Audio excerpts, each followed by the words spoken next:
राधे। यह कहानी उन बहन बेटियों के लिए है जो शादी होने के बाद अपने ससुराल की बिल्कुल नहीं सुनती और मैके में अपने भाई बहन भाभी माँ बाप से ट्यूशन लेती हैं। जब मेरा निकाह हुआ था उस समय मेरी उम्र 25 साल थी। ऐसा नहीं कि लड़के नहीं मिल रहे थे, काफ़ी लड़के मिले, लेकिन कुछ ने रिजेक्ट किया और कुछ को मैंने रिजेक्ट किया। 25 साल की उम्र होते होते जवानी भी ढलने लगी थी।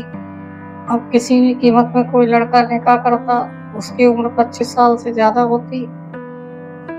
पाकिस्तान के फैसलाबाद में अच्छे परिवार में मेरा निकाह हो गया। मेरे पति पढ़े लिखे, एक मदरसे में मास्टर थे। हमारे बीच बहुत प्यार था। उनका पढ़ा लिखा होना और मेरा सिर्फ 10वीं पास होना हमारे बीच कभी नहीं आया, क्योंकि मेरा परिवार काफ़ी बड़ा था। तो सास ससुर ननद सभी थे। सारा दिन काम करने के बाद जब मैं अपने बहन और भाई से फ़ोन पर बात करती तो मुझे बोलते कि तुम अपना ध्यान सिर्फ काम में मत लगाया करो, तुम्हारी शादी की गई है, कोई तुम नौकर नहीं हो। और मुझे भी उनकी बातें सुनकर लगता कि ये सही बोल रहे हैं। ये सिलसिला 3 महीने तक चला। उसके बाद अचानक से मेरे पति घर पर आते और बोलते कि अपनी बहन और भाई से कम बात किया करो।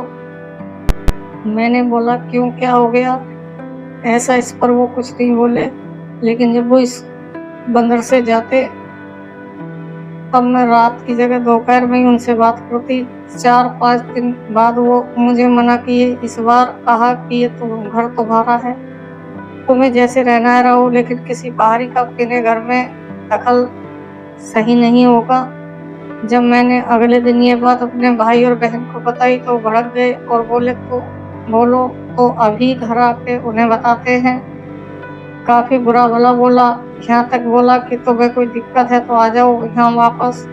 अगली सुबह पति ने मुझसे मेरा फ़ोन लिया और बोले आज के बाद तुम अपने मायके वालों से बात नहीं करोगी। मुझे लगा कि मैंने घर पे सब बातें बताई हैं, हो सकता है मेरे भाई और बहन ने उल्टा सीधा बोला हो। इसके अलावा मेरे पति ने और कुछ नहीं बोला। मेरे मायके के लोग कई बार मुझे फ़ोन किया और जब कॉल रिसीव नहीं हुई तो उन्होंने मेरे पति के फ़ोन पर फ़ोन किया।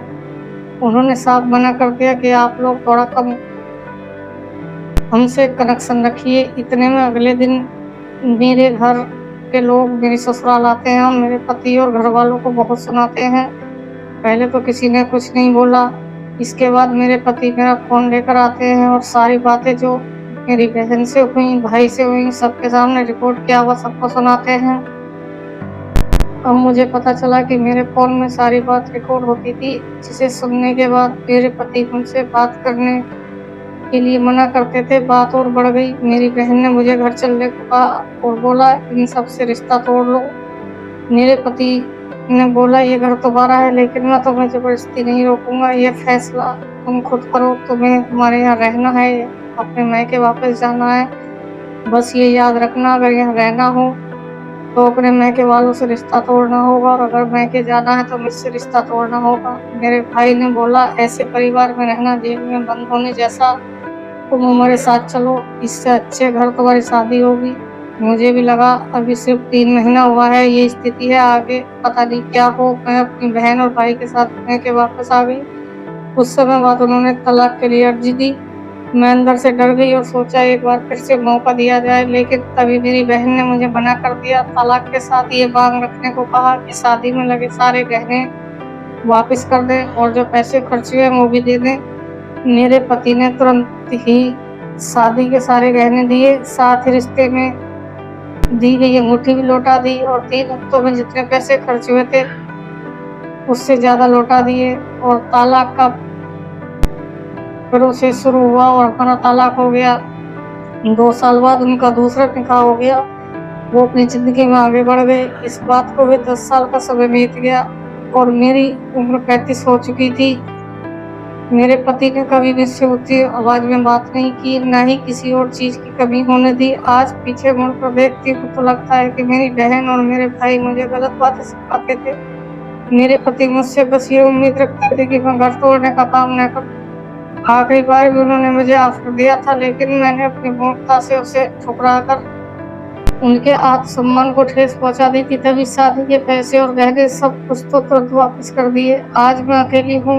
मेरे 3 भाई 4 बहन है, लेकिन सब अपने काम में व्यस्त है। तीनों भाई अपने परिवार में व्यस्त है और चारों बहनों का अपना घर है, वो बखूबी उसे संभाल रही हैं।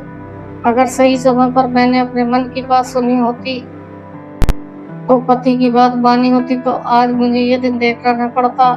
जो लोग मेरी शादी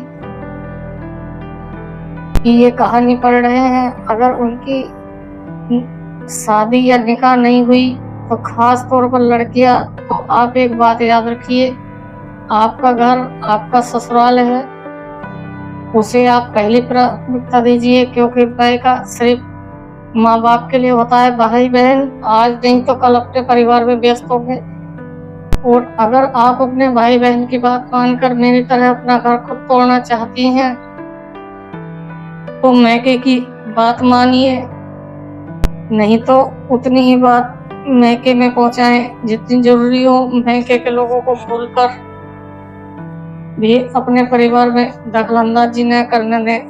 दोस्तों, जय हिंद, जय भारत, जय श्री राम।